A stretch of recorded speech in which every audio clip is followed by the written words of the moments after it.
Well, hey everybody, my name is John. That is Ed, my special helper. I'm making her work to pay off a Halloween costume because those things aren't cheap, so she's got a little sweat equity out here. And looking at her face, it's a little warm. Back hot here in Indiana, so I'm wearing my chicken tendies shirt because, you know, I just thought I'd wear that today. But anyway, we're going to talk about piston ring end gap. I'm going to have my little assistant here help me. She's going to be learning a little bit more about motors and engines, how they make them go round and round. And then we're going to talk about piston ring end gap, maybe install a piston. We got to do this how many times? How many? Speak loud. 8. 8, because this is a what kind of engine? What shape? 8 or V8. V8, yes, right, exactly. Because it's shaped like a V. So, what we're going to do though, setting piston ring end gap is very important. There's the piston ring in the bore. There's a gap in the end of the piston. Too wide, you lose compression. Too tight, you have problems. It'll actually, as it swells up, bind up, gouge the walls, or break the rings, and then you lose compression. You have a bad engine.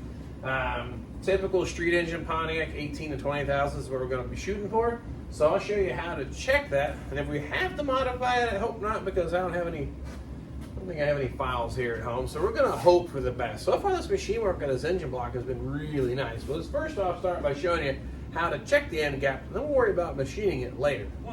First off, let's talk about pistons. For those who don't know, that's what this is. And what's this piece here?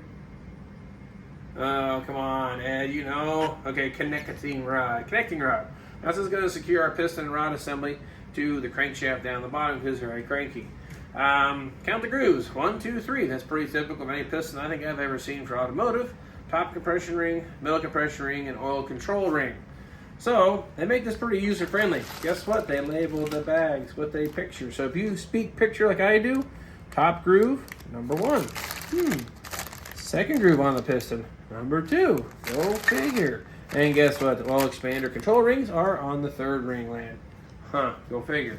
Now, what we want to do though, now the piston ring has a couple things to keep an eye on.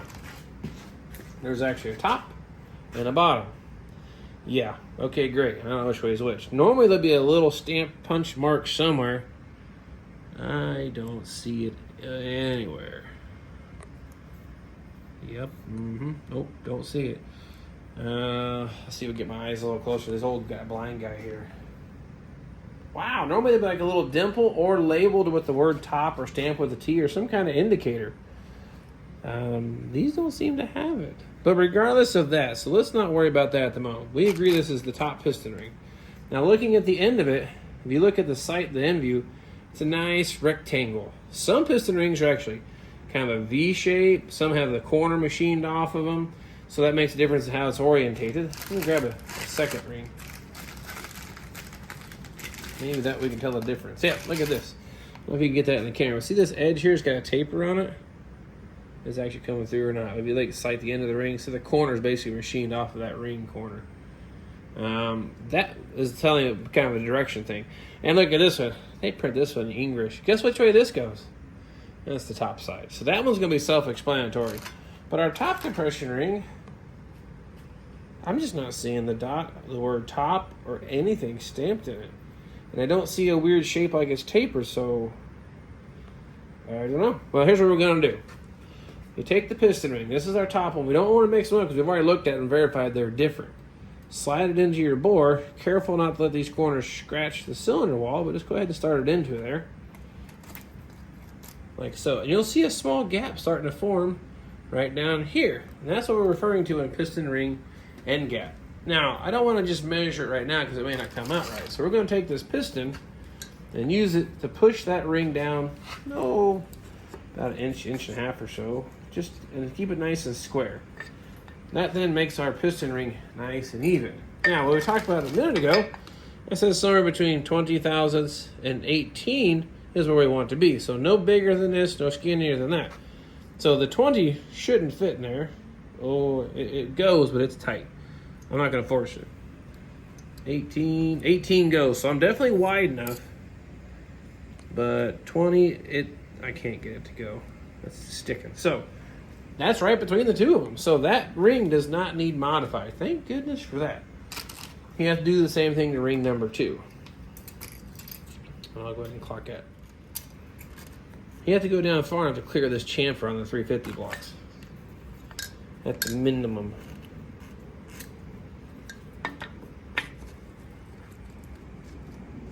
All right, now we'll do the same thing.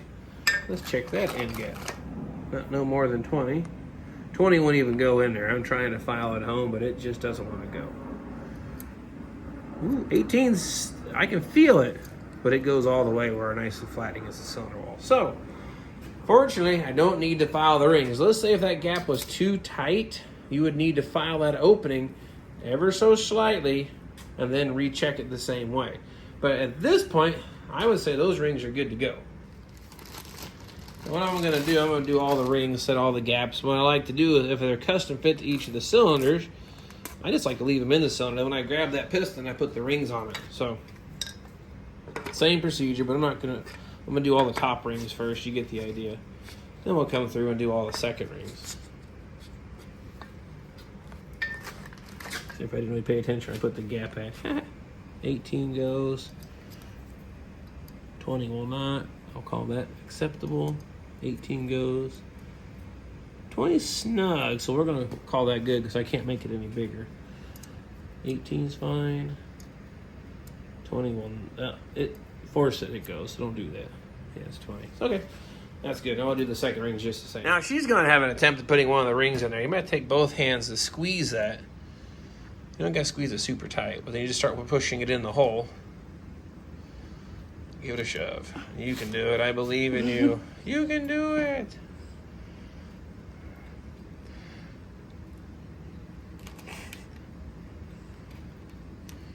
Yeah, start one corner. Okay, how about this?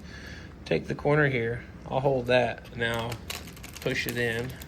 Keep pushing it down. I got it in a circle. I think you got it. Now push that bottom in. Give it a shove.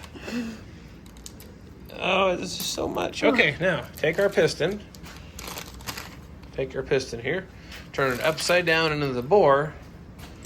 And then use that to push that ring down to where it kind of gets about there. It's not real hard to put. It pushes easy. There you go. All right, cool. Now, be careful with the piston slap. It could damage the skirt. You didn't hurt it that time, but just don't take a piston and go like a bell, dinner bell. Don't do that. Grab our feeler gauges there. Find our gap. But you're putting our gap here kind of at the top. Now, that one's 18. That one should, it says 18 thousandths. That should slide through. If it doesn't when you open the gap, that one would be tight or not go through. Like a key going into the slot. Goes right through, doesn't it? You don't feel it dragging at all, really. Okay, try that one. Brilliant. See, I won't go through. You have to kind of force it. So that one's acceptable. You did it, see? You set the ring gap. Or at least checked it. Like cut, edit, whatever out, and some music or whatever. Okay. Second ring's labeled as top. We'll do the same thing. We'll get them all kind of pushed into place, and we'll check the gaps. Second ring, top. Okay, now I got this side here. Should have 3 rings. Wait, hold on. 1, 2, 3, 2. Oh, you see what I did? You see what I did there? I put 2 in that one. That one's got extra rings. Don't put that on video. I don't prove that I made a mistake. All right, now we can check all these. All right. That worked.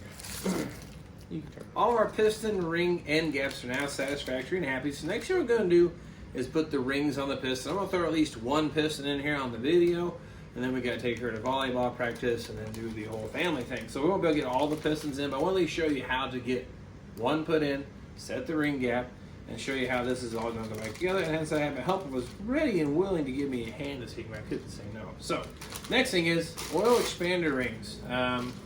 They too should have the ring gap checked on them.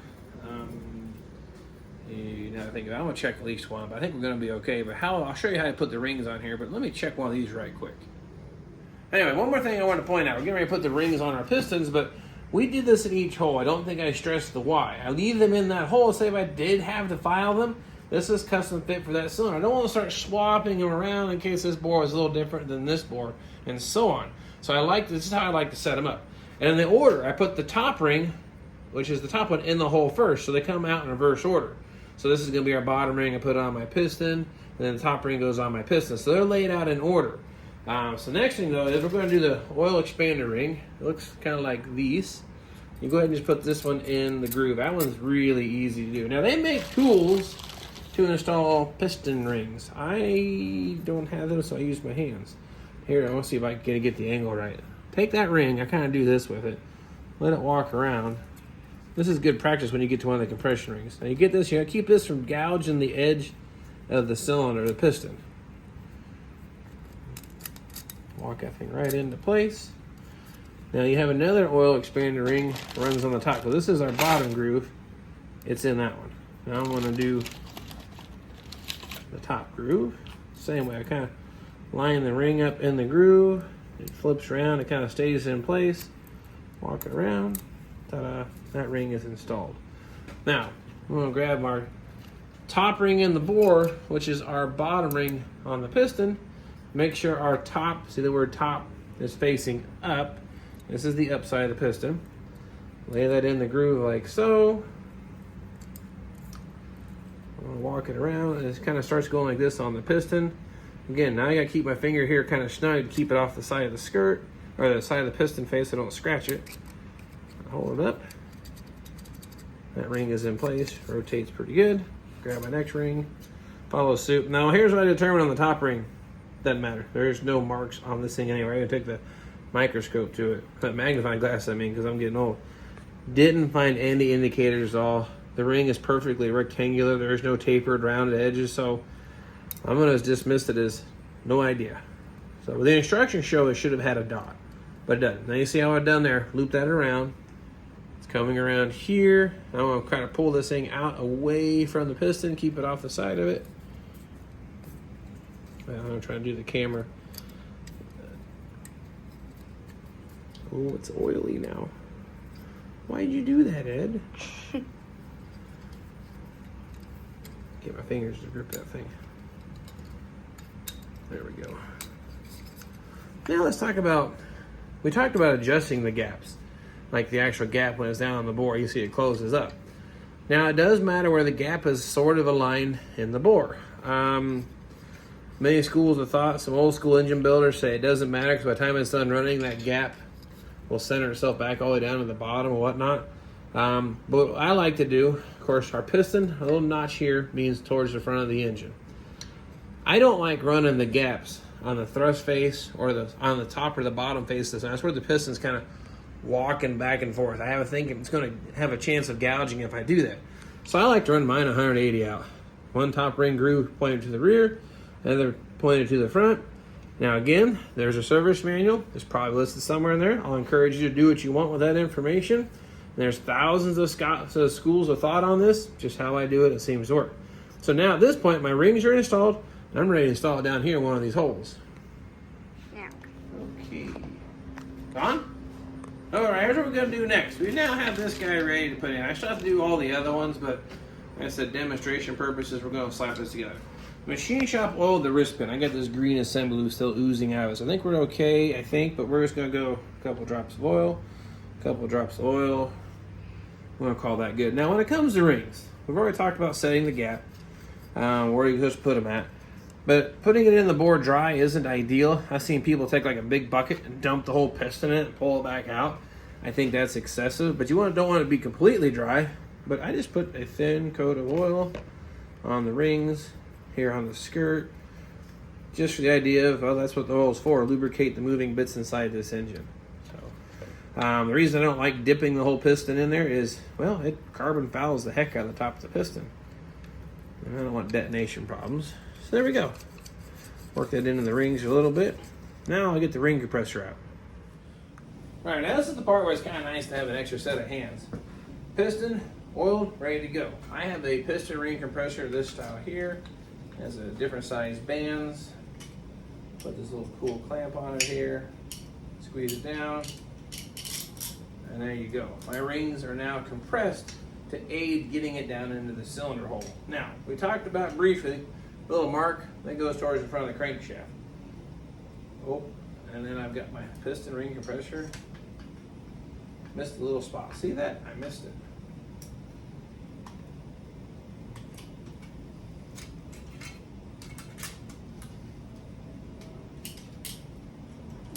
Oh, I missed it again. Eddie, hit me with that hammer. Okay, now that's more gooder. What we're gonna do though, I gotta take the rod cap off of this here. Now, secure the hardware. Now the thing to keep in mind is we're gonna be driving this thing into the block.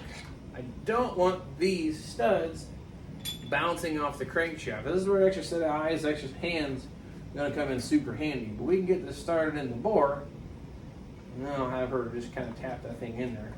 Or you can guide it, whichever way you want to do. That's snug. Okay, now what we're going to do, our piston ring compressor is like so. Now, also the other thing I did, I should have highlighted it, turn the crankshaft where that's at bottom dead center. That way when I put that in there, I have more room before I hit the crankshaft. All right, what we did, we turned the engine on its side so I can show you what's going on down here, a little more gooder kind of thing. But she's ready with the hammer. Our ring compressor is tight on the piston rings. We want to keep it snug to the block so you don't snag the ring on the block. I've got the bearing insert loaded in the rod cap. I don't like putting the one back in the piston because you're tapping out. Sometimes the vibration knocks it loose. And I don't know, I think I'll wait till I get it really close to that wrist pin. But you can see through the bore here, the two other, see the bolts here, the rod bolts getting ready to pop through the studs. I want to keep these off of the crankshaft. So at this point, go ahead and start giving a little tap-tap-a-roo here, Ed. Take that handle and just give it a bump. You may have to hold this to keep it from falling. I'm going to put my hand down here to steady the rod, but you can hear the rod bounce around. You can hit it a little harder if you want. Okay, looks good. Now sometimes you got to stop and tap here with the hammer, but right now it's staying up tight. See, it's really tight. I think you're fine. So, all right, proceed.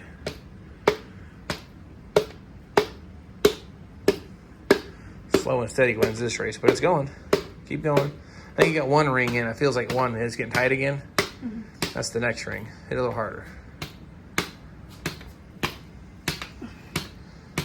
Did it pop loose maybe? Let's see. No, my ring compressor's still tight.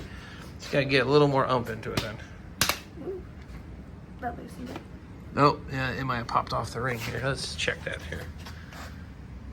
Let me see the hammer.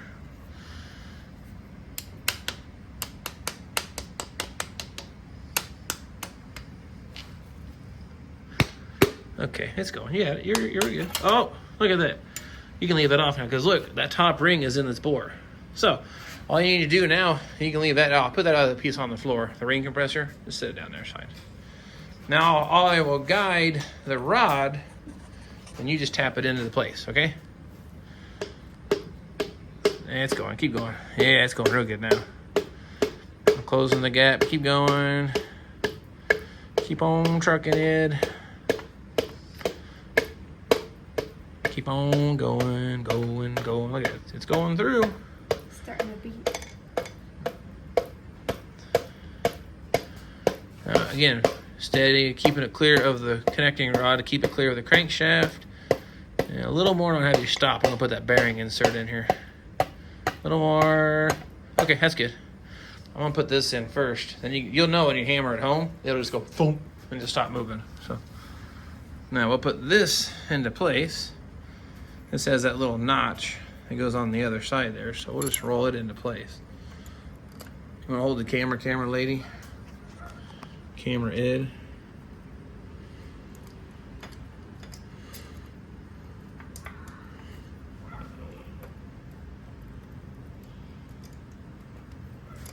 You're actually doing a pretty good job of hitting that. I probably could have put this in and it'd been okay.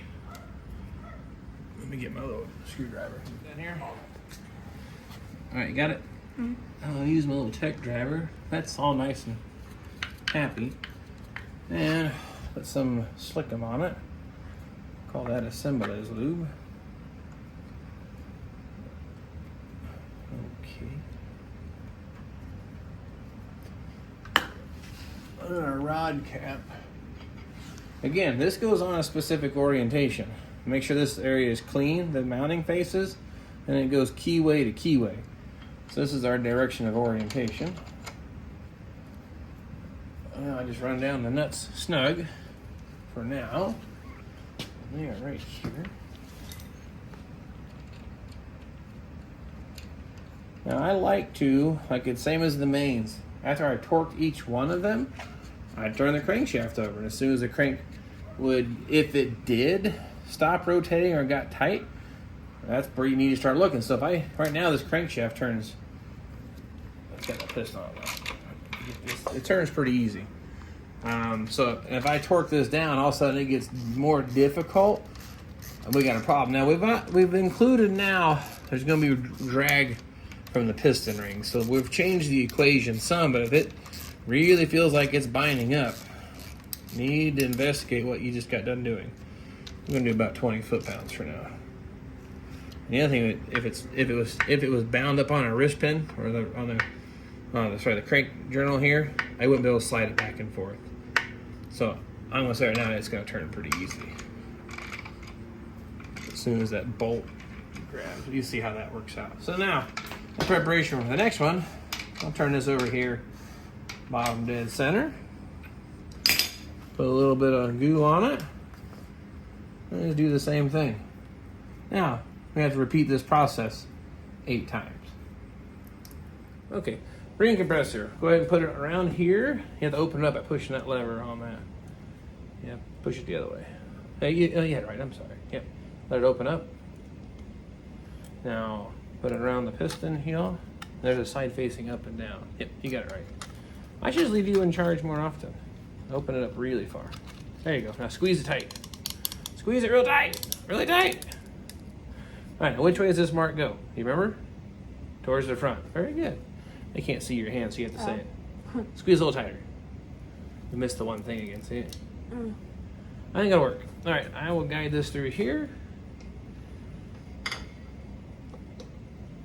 I've got the crank already turned where our next cylinder, which is cylinder 4, is bottom dead center. Get my finger back. Okay, you can let that flop down here, I think. Oh, it's going to hit our dipstick. Our dipstick. There we go. How's that? Okay. Let's tap the room in and get my. Go ahead and run her home there.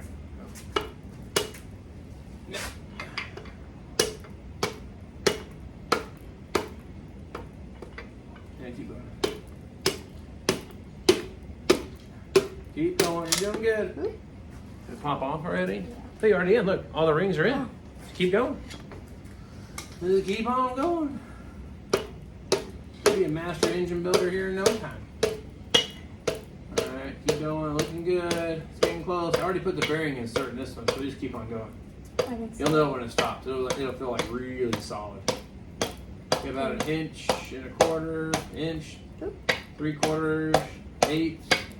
Go. Way solid, right? I can see it going through this little hole. Awesome. Nice job. That's it.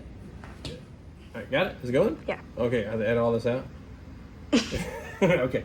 What we're going to do, I'm just going to do an initial torque on these nuts. We're going to calculate that at about 22.3 foot-pounds. Not up the torque yet, but snug, right? Okay, still slides. I thought there for a second it wasn't going to go. Odds are pretty good, works fine. It's not binding up on that. And if I put my wrench on the end of the crankshaft, we still rotate. We're going to rotate this journal down to the bottom dead center, which is here. And we'll be ready to do the next one. So there you have it, my little helper. Hey, we got 2 of the 8 cylinders. Notice now we got a 2-cylinder Pontiac engine if we don't finish it right. No, we're going to put all 8 in, but she's got volleyball practice, and I'd like to go watch that. So that's what we're going to get into next. But what I'm going to do in the meantime, repeat the same process 6 more times. See if I can grab her and make her come out work off some more of that debt for that Halloween costume. If not, I'll put those in there, but I won't probably join you guys or bring you along for the journey on that because you see the process. You see how it works. Then once I get all of them in, go through and actually final torque all those rod nuts to factory spec, which I don't remember what it is off the top of my head, so I'm going to have to look it up.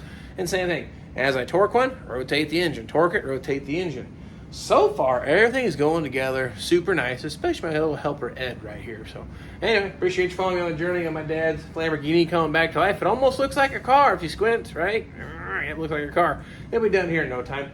We'll be driving top down, hair blowing in the wind, and have a lot of fun with Gramps. So nonetheless, appreciate you following us on the journey, and we'll catch you all next time.